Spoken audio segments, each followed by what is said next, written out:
and a customer. The customer wants to book a coach ticket. First, you have some time to look at questions 1 to 7.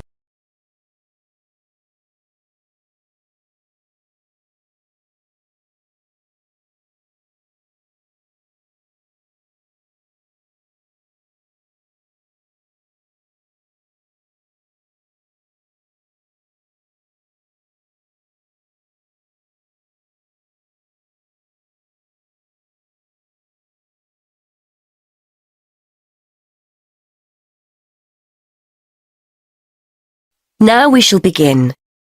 You should answer the questions as you listen, because you will not hear the recording a second time. Now listen carefully and answer questions 1 to 7. Good morning. I'd like to book a coach to London. I was hoping you had something available this Saturday afternoon. Good morning, sir. Take a seat and I'll just check for you. Yes, we still have several free seats for Saturday. Where will you be leaving from? There are 3 pickup points in town: Main Street, Centenary Square, or the Central Bus Station. From Centenary Square, please. That's easier for me to get to than the bus station. And what time would you like to leave? There are coaches on the hour every hour, from 12 through till 6 p.m.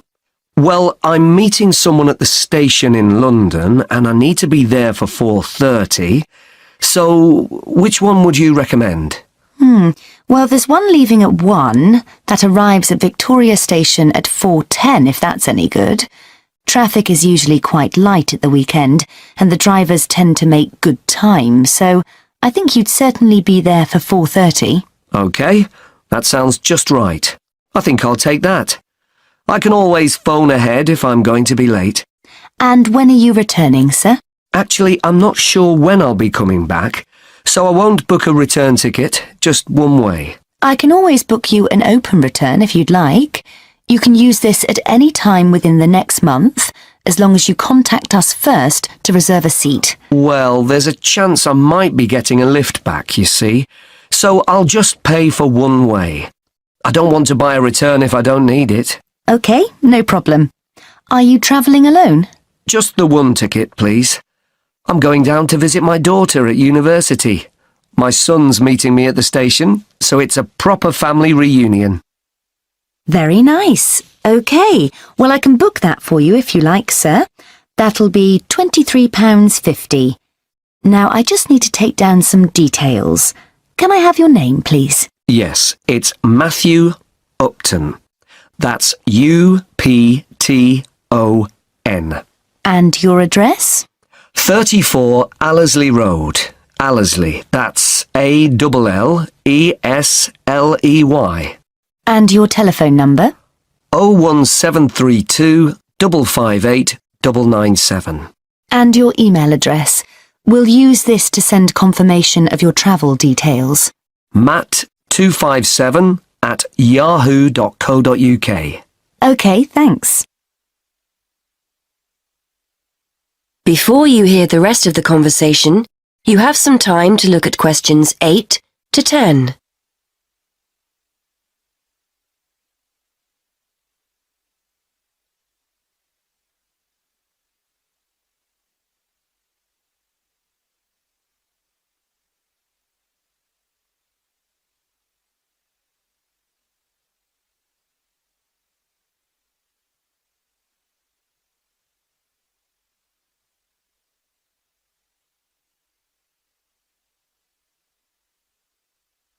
Now listen and answer questions 8 to 10.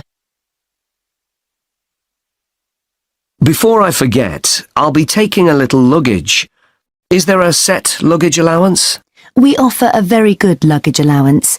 You can take 2 suitcases as long as they're no more than 20 kilos each. That's 40 kilos in total, and 1 small item of hand luggage on the coach. Most people find that more than adequate. Any additional items carry an extra charge of £10 for each bag. I certainly won't be taking that much, so I should be okay. I was worried I might be taking too much. Would you like travel insurance included with your ticket? It's an additional £2. No, I don't think so. No problem. It's not compulsory. OK. How will you be paying? Actually, I've been having trouble with my debit card today, and I've left my checkbook at home, so I'd better pay in cash. You'll give me a receipt, won't you? Certainly, and we'll send confirmation to your email address as well. So that's £23.50, sir. If you just wait a minute, I'll print you off a receipt. That is the end of section 1. You now have half a minute to check your answers.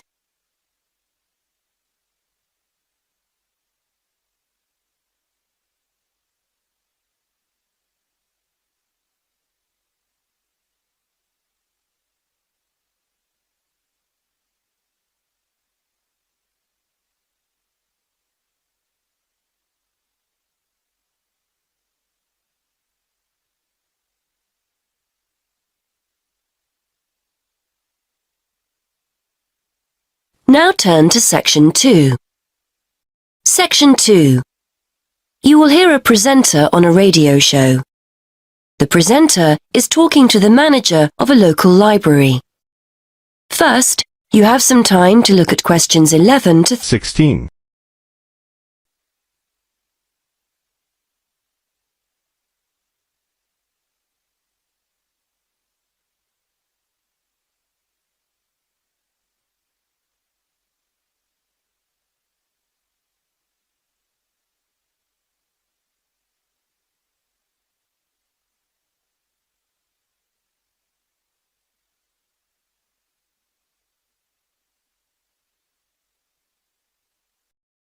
Now listen carefully and answer questions 11 to 16. And welcome back to the programme. Today I'm talking with Mary Littlejohn from Mere Green Library. As you'll all know, we've sadly been without our local library for the past 3 months. But the good news is that it's about to open again. Great news, Mary. It certainly is, Jonathan. Despite the fact that money's in short supply, I think visitors will be pleasantly surprised at how different and hopefully better everything is. Fortunately, we didn't need to replace the roof as we'd originally feared. It just needed repairing, so we were left with more money than we expected. We've been able to replace all that old wooden shelving with a more modern style. The computers have been moved to a new designated IT room, and on the subject of technology, visitors can now order and return books and CDs on their own with our new automated system, so no more queuing to be served. Sadly, money ran out before we had the chance to decorate the meeting room, but we're hoping to complete that next year. Oh, and the children's section now has some colourful new tables and chairs as well. That all sounds fantastic. So are you having a big reopening party? Well, the doors open on the 28th of August, and we'll be serving tea, coffee and sandwiches at 12:30. Then we get down to business in September. The local History Society will be meeting on the first Monday of each month at 7:30 as usual, and we'll be starting our Wednesday lunchtime book club at 1 o'clock. Both of those events are in the meeting room. The computer club won't be running in September as we still need to complete work in the IT suite, but this will certainly be returning in October. And we're especially looking forward to welcoming a local writer, Sally Wainwright, to a new event on the 22nd of September. This will be the first of a series of events we're calling Ask the Author. Visitors will be able to hear authors read from their latest works, ask questions, and even buy a copy of their book to take home. First, you have some time to look at questions 17 to 20.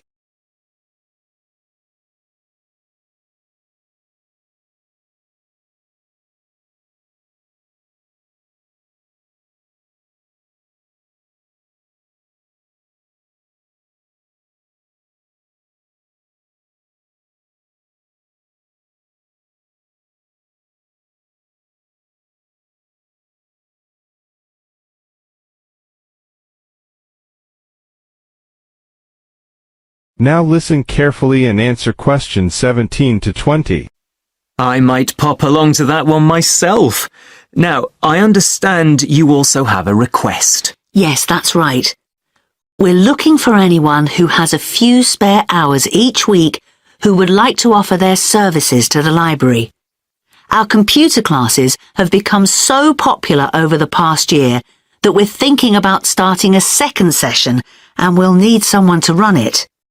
The current teacher will work with you so you won't be left to sort things out on your own. We can promise the person a warm welcome and a class of very motivated people, many of whom are at quite a high level. We're also trying to do our bit to break down the generation gap, and we've been inviting some of our older citizens in to talk to school groups about the past. The children range in age from 7 to 11. They're always accompanied by their teacher, by the way, but we haven't opened it up to teenagers yet. So if you'd like to help out, please get in touch. And I also understand you've got good news for those who've been making use of the mobile library. Yes, because the library has been closed, we've been running a mobile library service and going out to people in the community. Well, feedback has been so positive about this, particularly amongst our elderly users, that we've decided to keep it going. Users can reserve books if the bus doesn't have anything that they feel like borrowing. There's a computer on board with access to the library database, so the librarian will be able to reserve one for you. Unfortunately, we don't stock newspapers or magazines on the bus, as these tend to be for reference purposes only and can't be taken away. We're also pleased to be working with the local council, who've agreed to send someone from the community office on the bus. They'll be able to help you with any local issues you may have.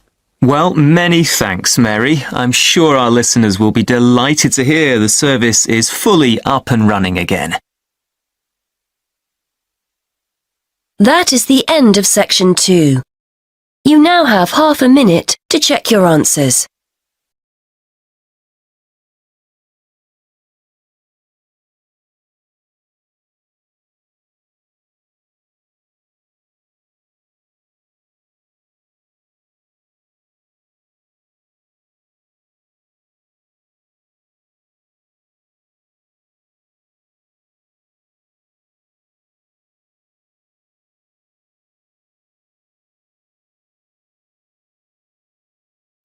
Now turn to section 3.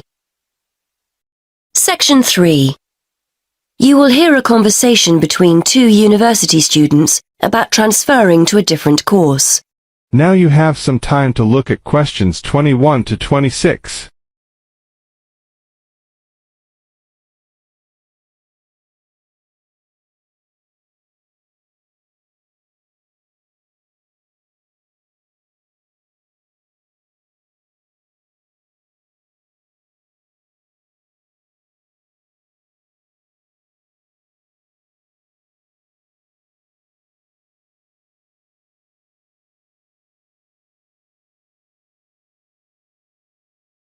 Listen carefully and answer questions 21 to 26.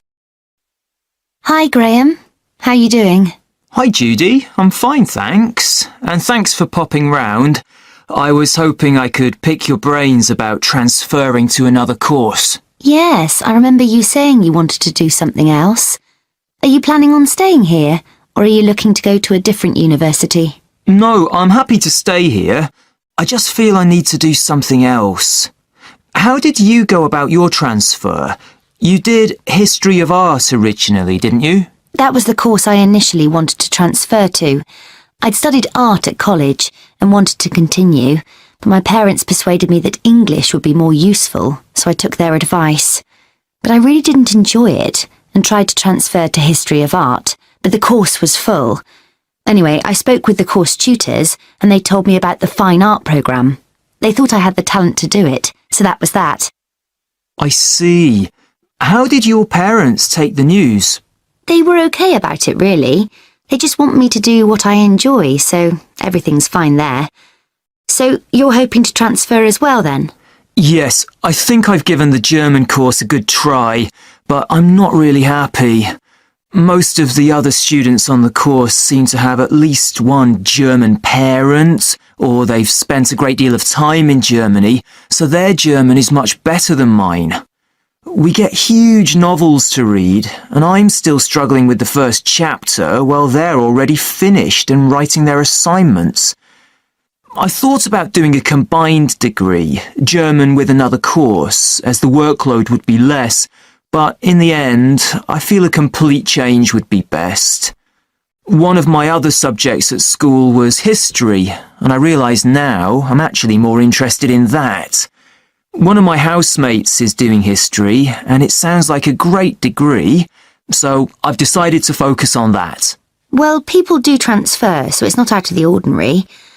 But won't you miss the opportunity to study abroad for a year? You spend year 3 in Germany, don't you? I know. Not only Germany, actually. You have a choice of Germany, Switzerland or Austria. That would be exciting, I know, but that's really the only thing I like about the course. And I can always do some travelling after I've finished my studies.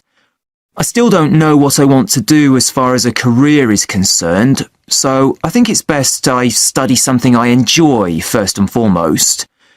Anyway, I thought I'd ask you about how you went about your transfer before taking it any further. Before you hear the rest of the conversation, you have some time to look at questions 27 to 30.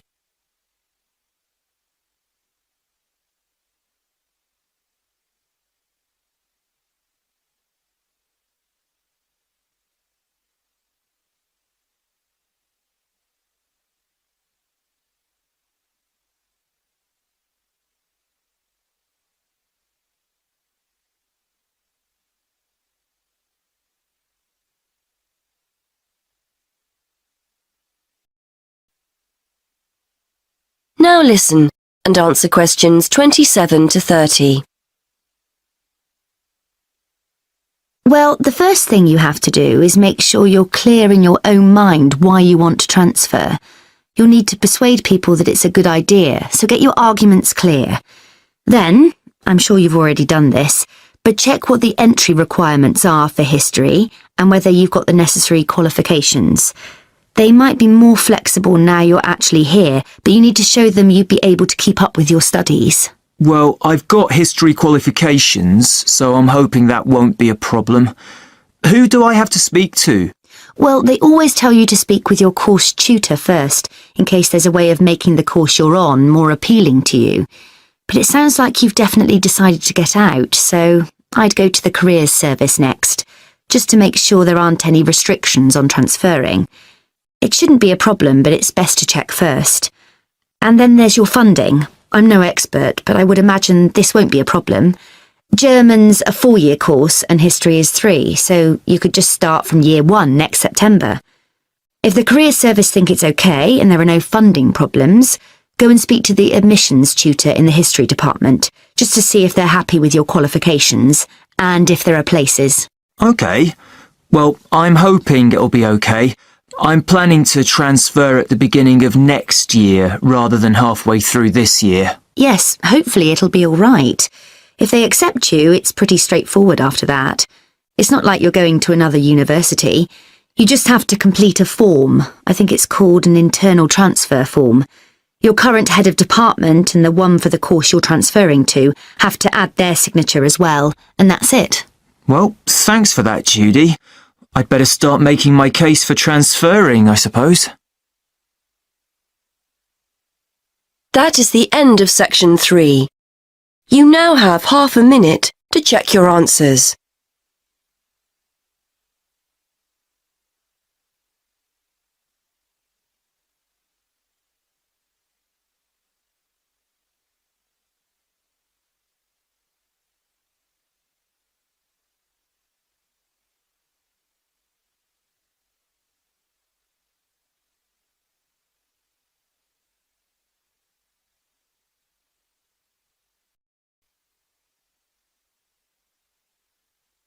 Now turn to section 4.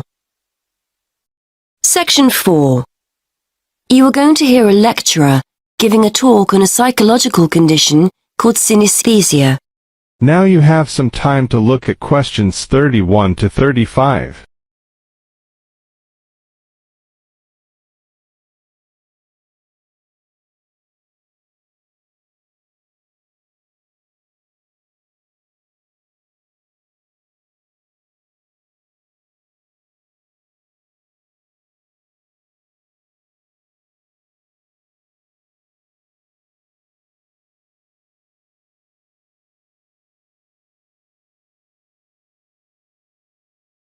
Now listen carefully and answer questions 31 to 35.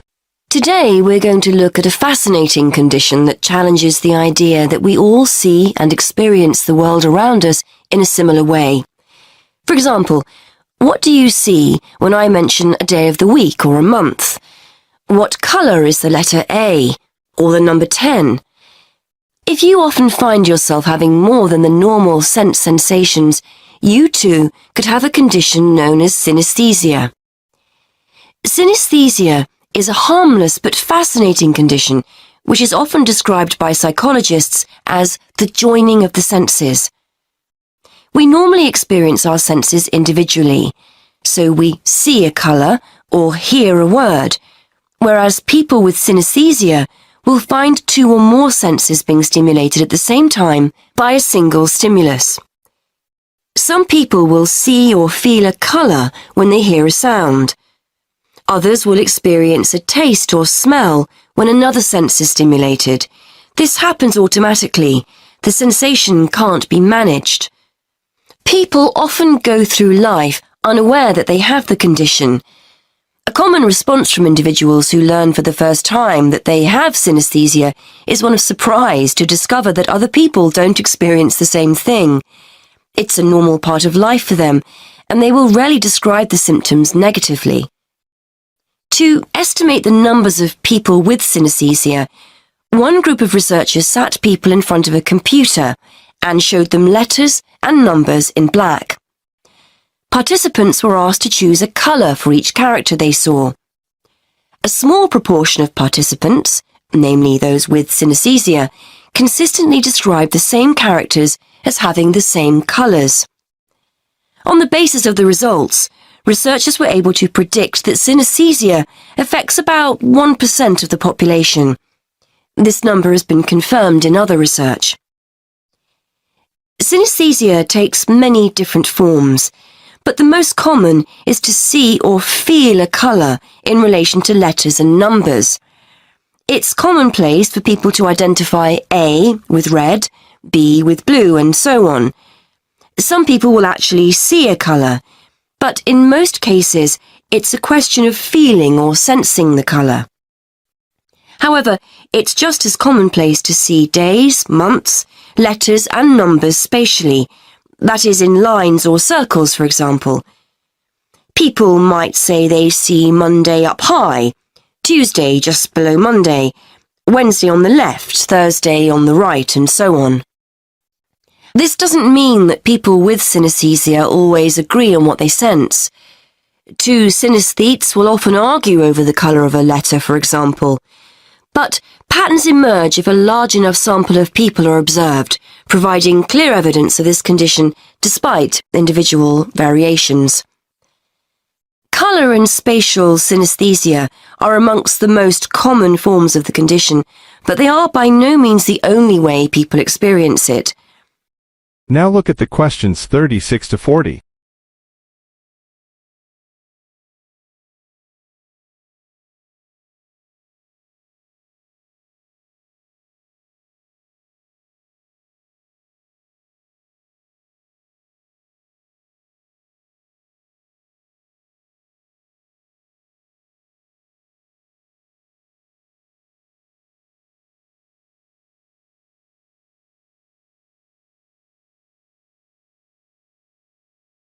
Now listen carefully and answer questions 36 to 40. One of the more interesting combinations is word-taste synesthesia. This occurs when words lead the person to experience tastes or certain taste sensations. So a person's name might have the flavour of a particular sweet. Places might be associated with the taste of particular snacks. Taste needs to be seen in a wider context here. The sensation may be a feeling on the tip of the tongue or at the back of the throat and will differ from person to person. Some researchers believe we are all born with the condition and that it's most prevalent in our early years, but it then tends to become less noticeable as we enter childhood. It's a fascinating thought that as infants we experience the world around us through our senses in a different way than as adults. However, testing this hypothesis will be challenging, bearing in mind the difficulty of getting feedback from young infants. Research also points to the fact that synesthesia runs in families. In fact, as many as 40% of synesthetes, as they are called, know of someone in the family with a similar condition.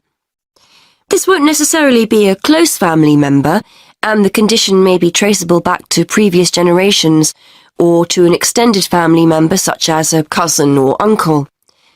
There is evidence that synesthetes are often creative and will often have artistic hobbies or interests. Researchers think this is not necessarily because synesthesia makes them naturally more talented in this area, but the fact that they have multiple sensory experiences generates an interest in, for example, art or music. So that's synesthesia. Apart from its intrinsic interest, for psychologists it's a fascinating indication that we may all experience the world around us in different ways. Once upon a time, these findings would have been regarded as highly subjective, lacking evidence, and not of any scientific worth. However, we now have a much greater interest in how the brain helps us make sense of the world, and the study of synesthesia is one way for us to discover more about this. That is the end of section 4. You now have half a minute to check your answers.